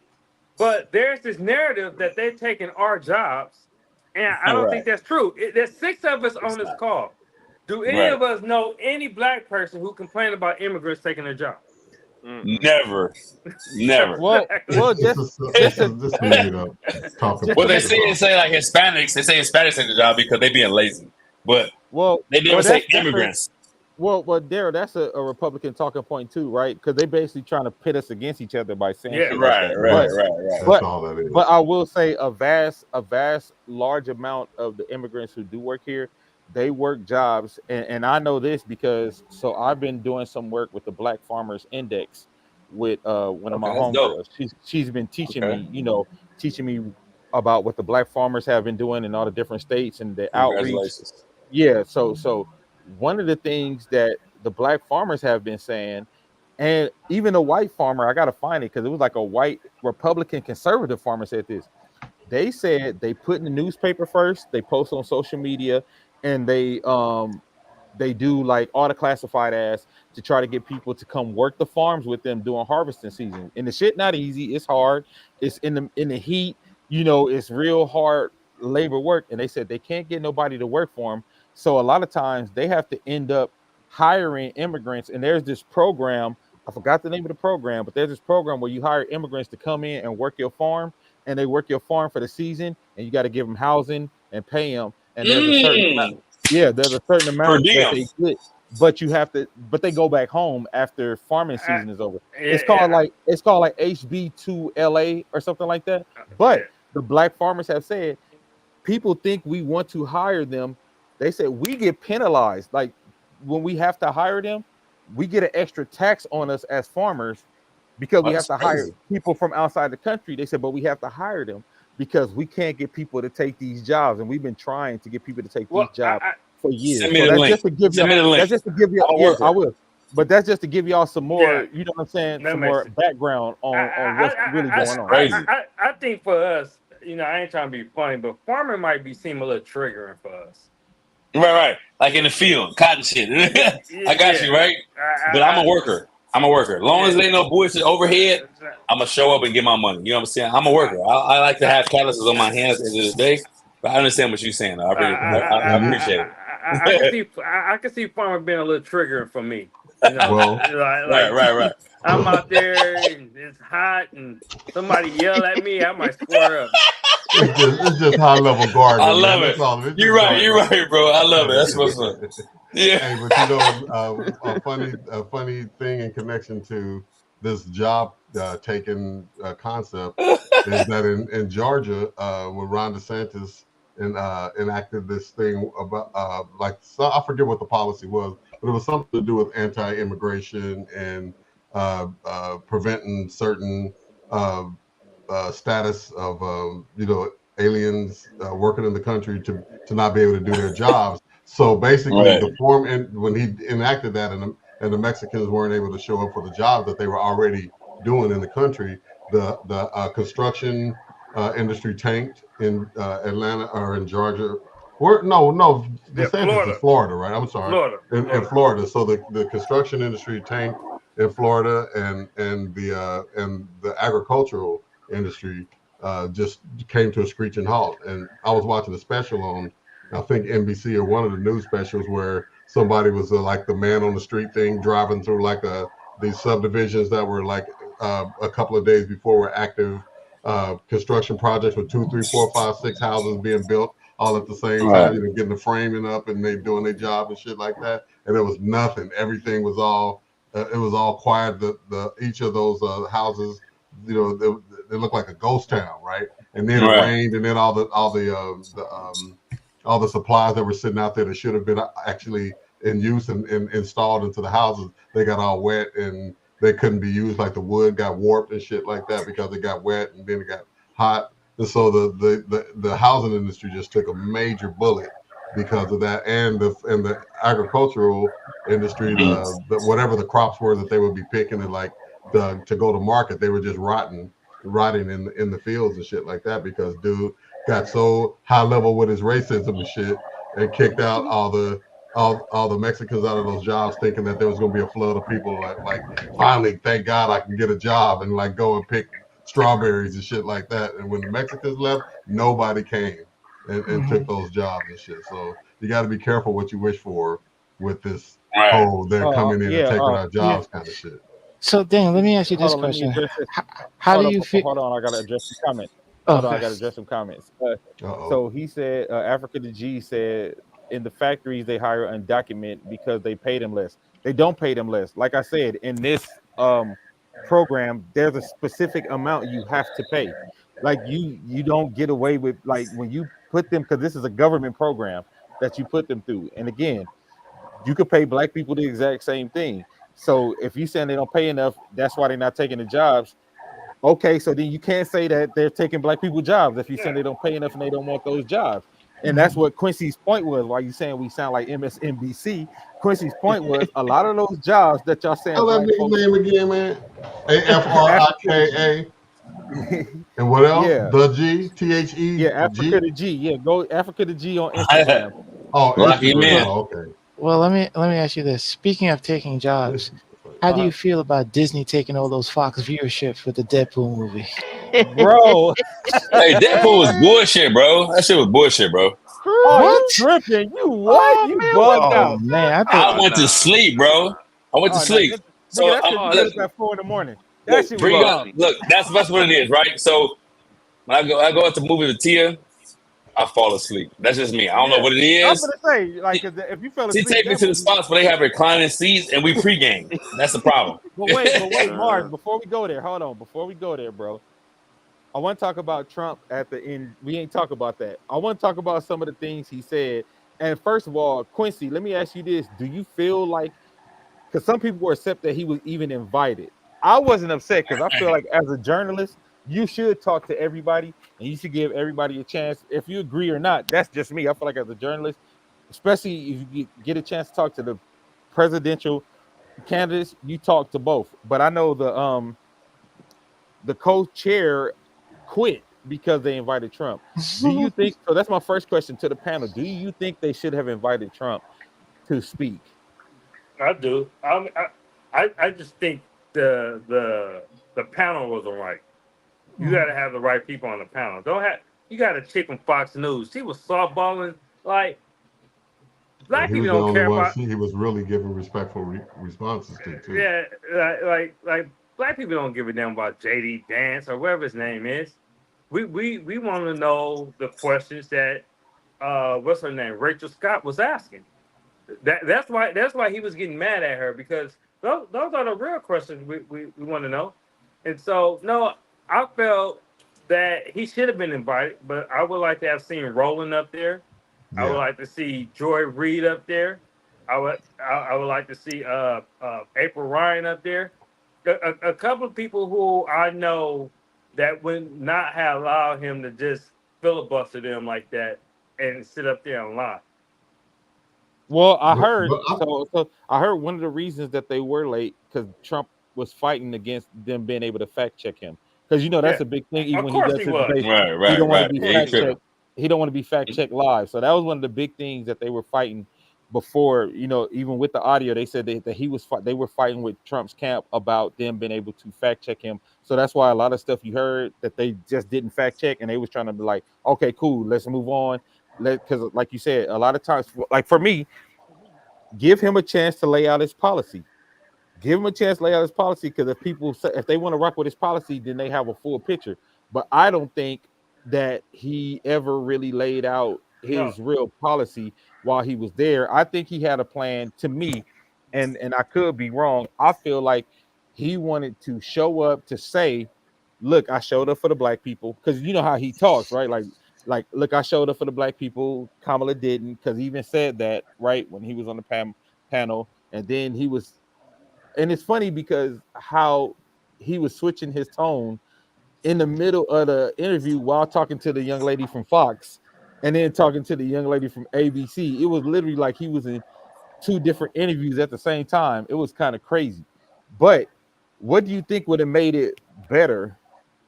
You know what I'm saying? What do you think would have made it better if those people that you wanted to interview them, what would have made it different? well, I think they would have, they definitely would have fact checked him on the spot. But also, like, once he go off on a tangent, stick to your question. I would have went right. Hey, you never answered my question. You made these you made these remarks about black people. You call black people animals. You refer to black women in the media a certain way. All these things. Based on your actions, why should we trust you? I would have been right back to it. Like, because he goes off, I've been the best president for black people since Abraham Lincoln, which is a fucking lie. I don't know why people let him get away saying that shit. Like, I'm well, sure, LBJ got something to say about that. But well, oh, go ahead. I was just gonna say I don't think it was bad that he went on there simply because it puts him under the microscope. I mean, I didn't think that he was going to say anything that swayed um, anybody that wasn't going to vote for his ass before to start voting for him. But what it did was put him on public display about how ineffective he is with anything policy related. You know what I'm saying? If you get on there and you got a softball throwing Fox News person, and you got two other people that are just kind of not aggressive with their interview tactics, like you said, a Roland or a Joy would be, he still never gave a straight answer for anything. He still inadvertently said racist shit about black jobs and just other dumb shit. So it really just gives everybody a chance to affirm what they already suspect of him. If he would have got on there and been dazzling and charming as fuck, and you know what I'm saying, and said What? some really deep shit, then I would have been like, oh shit, I didn't see that coming. What? But the fact What? that he was just the run of the mill as Donald Trump, lying, deflecting, and all that shit like that, saying Kamala Harris used to say she wasn't black and shit like that. Like, nigga, you just basically went on TV and played yourself. And I thought about Kamala not being there, which I don't even know that was a big thing to begin with. No. But I think that since they want to get him on a debate stage, that this would have been premature for her to be on the same platform with him and kind of have any kind of back and forth in that stage, and that being out for him to not Yeah. do the debate that he's trying not to Yeah. do anyway. Yeah. Well, that's why he went, because he knew she wasn't gonna be there. Well, Well, I let thought me address he said let he me was address expecting her to be there. let me address some of these Instagram comments. So Patience Cero. I don't know. I'm sorry if I'm saying your name wrong. Kamala had evidence to keep a black man on death row. That's actually not true. That's not Um, true. and the black man that was on death row, they ended up testing his DNA, and he actually did it, and they actually found him for that and a couple of other murders. She locked up black mothers. Go look that up for yourself. Africa the G, she held black men in jail so they could fight fires. Go look that up yourself. He said, I haven't heard anything yet that would serve our people. When did Kamala become black? Oh, Okay, Jesus so Christ. right. So Wait, hold up, time out. She held black men in jail to fight fires. What? If they would do the research, they would realize that in totality, the number of black people that were actually incarcerated was 45. It was And the 45. right, and the reason why it was Out of 45 is because they refused to cooperate and didn't give a fuck. But hold up, Mark. We don't even, because it don't really says the statistic is really no statistics on race. It just she got 1,900 convictions. Out of that 1,900, 45 went to jail. We don't even know out of that 45 how many are black. Right, but the 45 that went to jail were not cooperating and didn't give a fuck. Yeah. She was trying to help folks. And on that note, I gotta turn in. Yeah, I gotta get up at 4 in the morning, gentlemen. I'm sorry. I appreciate the level playing field. I love you all, but I'm gonna get up at 4 in the morning. All right, man. All right, bro. All right, see y'all. Love you guys, man. You guys be good, man. All right, peace, bro. Wouldn't have Jamaicans not being black. Who's Jamaican? Her father. Yeah. Oh. Man, I'm saying some of that shit like that he be saying, it ain't even worth like a discussion. Well, because he said, you said y'all know the statistics. Yeah, we actually do know the statistics because we look it up. Like, you're literally just like y'all saying stuff that has been so far debunked, bro. Like, and if you're supposed to be from Black Panther, I will hope African Black that Panther if you and I think me and you did a show before with Kaia. Now that I see who you are, I think we did a show before with Kaia on Ark Republic. So if you're supposed to be with the Black Panther, I will hope that you would be better informed with the truth, dog. Like, again, if you say you don't like some of her policy, let's talk about the policy of hers that you don't like, but let it be the truth, not this conjecture and this stuff that been debunked literally by. You can go to the Justice Department. You can look up her arrest numbers. You can, because you say debunked by who again? It's public record. He can go look at it. It's literally public record. Echoing memes, bro. Like what's the like, Justice Department's Instagram?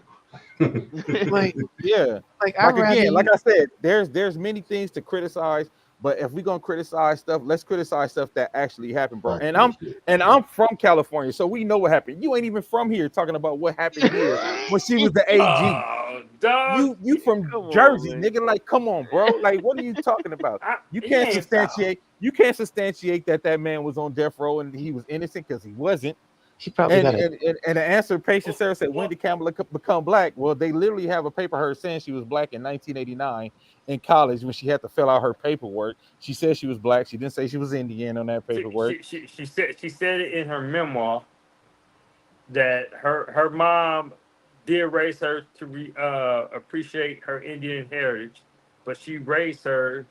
She raised her and her sister to be strong black women. No, hold on. No, that's not the argument that you're not from California. The argument is you're saying stuff that is not true, bro. No. Do not argue with someone that just wants to bring you down to another level. You got too many brain cells, my brother. Well, no, because I just like it's scary that this person is supposed to be the head of the Black Panthers right now, and they got all this misinformation. To me, that's scary. I'm not sure that means you're leading Africa is the leader of the Black Panther Party. No. Is he? if that's As Panthers, we believe ideological struggle. I can point to articles. Show me the articles that show the numbers of the things that you're talking about, I question if he's a Panther. bro. I, Thank you. I don't care if you serve your community daily. I do too. Like what? Like this is not a oppression off of who does the most in their community. Like I know what I do in my community, but my thing is, if we're gonna have this conversation about Kamala and the things that we find unsavory, let it be true. And Democracy Now, you said look on Democracy Now. Okay, bro. Everything, yeah. Go to the actual records. Yeah, like I don't like don't even look on any website. Don't look on any website that can have somebody skew on it. You go look at the piece. Yeah, go look at the Department of Justice and her actual arrest numbers as an AG, because you can find that. That's something that's not an opinion, something that's tainted. You can literally go look at her arrest numbers. You can literally go look at what she did. And again, we talked about this earlier. I ain't saying that she ain't never arrested nobody who wasn't innocent. I ain't never saying she was perfect. I'm saying the stuff that you're saying is right-wing talking points that just ain't true. Yeah, because that's it. Because I remember when she was the district attorney, and I remember when she was AG. Yeah, if you from another state, yeah, I just found out about her when she became a senator, or probably even BP. But when she was DA and AG, what Republicans said about her is that she was soft on crime and she didn't throw people in jail like the statistics that we mentioned actually show. Out of 1,900 people that got convicted, only 45 went to jail because of statistics like that. And she wasn't going for the death penalty on cop killers. So it's though that's from me, actually someone who voted for her to be AG in the Senate. I remember the narrative that was put on her back then. This throwing black men in jail, this started until she ran for president. That's when that narrative started. What you saying don't make sense. During the period she served, people went to prison at a high rate. Bro, it's just not true. It's just not true. Again, like I said, go look at the Back on Track program. Go look at the recidivism rate from when she was the AG to before she was the AG. There's statistics to show you all this, my brother. If you're going to be saying you leading our people, I want you to have the correct information. That's all I'm saying. I want you to have the correct information. If you're saying you Black Panther and you leading our people, I want you to lead people with the truth. So her recidivism rate was lower than the AG before her and the district attorney before her because of the Back on Track. Like there are literally specific programs that were put in place to try to lower the recidivism rate. So go look it up, my brother. And again, like I said, don't look at CNN or no, go look at the numbers. The new Jim Crow was written about her time and power. All right. See, you wasted. Let's talk about Wolverine, man. Yeah. All right, before we get out of here, man, let's talk about Wolverine and Deadpool. I thought that shit was him calling himself Marvel Jesus was perfect because I feel like he resurrected the whole thing. I didn't see it, so I'm gone. All right, and let's do a no about that than Africa Bambaataa shit. let's do a no spoiler. Try to do a no spoiler review because I know a lot of people haven't seen it yet. But I just want to say, if you haven't seen it, man, I think it's a good movie. I think it's dope. I think you'll have fun. I've seen it twice already, and I think it delivered on everything that I thought it was going to deliver on. So if you want to see a Marvel movie that feels like a good old in-game Marvel movie, go see. So many cameos. Deadpool, Wolverine. Oh man! I just said no spoilers. Shut your ass up, Lil Red. Oh, my bad. I'm sorry. What's his name? He's a funny ass smart aleck character. What's the old boy's name that plays Ryan Reynolds? And even when he ain't Deadpool, he be having some one-liners and shit in his movies that be funny. But as Deadpool, he was super funny. I didn't see the new one, but just the other two. It was just before we get out of here, I just tell everybody who are Marvel fans, go check it out, go see it. Hey man, this was a great show. We've been on for damn near 2 hours. 2 hours. Appreciate everybody chiming in, man. Appreciate all the comments and everything like that. Let's keep it going. We got a whole lot to talk about. 99 days into the election. So I'll be keeping y'all posted from here till then, on what's happening and what's going on. Anything popping that music space, we're gonna be talking about it. The music space stuff was kind of quiet this week. The news cycle was pretty much dominated by Trump and Harris this entire week. But anything happening in the culture, we're gonna hop on and we're gonna talk about it, man. Hey, Again, what about that Drake joint? I didn't even hear it, You bro. heard the house music? Yeah, they were talking about it on what's his name show? There's a Drake joint. Yeah, I think it's new. What's the dude's name that Joe Budden? They were playing it on his show and talking about. Oh, that slow song. I think it's like 2 songs that he got out or some shit. No, it's kind of like it's like a house music joint. I didn't even hear it, bro. I didn't even know Drake had. Maybe we talk about it next week. Yeah. I think I know what he's talking about. I think because he put out 2 joints and the shit was ass. All right, so, yeah, I'll listen to him so we can talk about it next week. Yeah. All right, Africa said he wants us to bring him on. So next Wednesday, Africa, I'm gonna bring you on, bro. Yeah, next Wednesday, yeah. We have to do like a debate to be able to mute each other's mics and shit. Oh, don't worry, I got the look. I got the power, nigga. I got the power. Good, because it's bro, I just muted you. I got the power. Good, because I got a feeling. You know what I mean? Yeah. I got a feeling.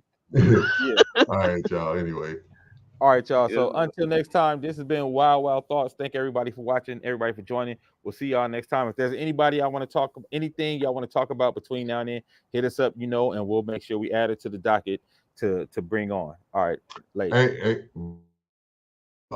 One thing, if dude gonna be on, he got to come with links for his research of what he's gonna be claiming on the show. For sure, I think that's fair. Yeah. Yeah, for sure. Put it in the comments and shit so we can see what he's talking about. Anyway, sorry about that. No, all good. Now we are out. Thanks for watching.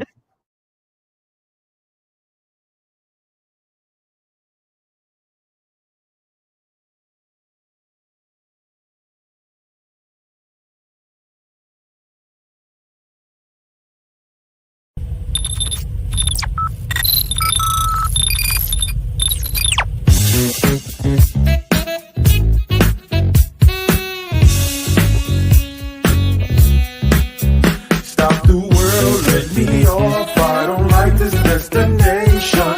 I like a transfer to the express line. I gotta get off.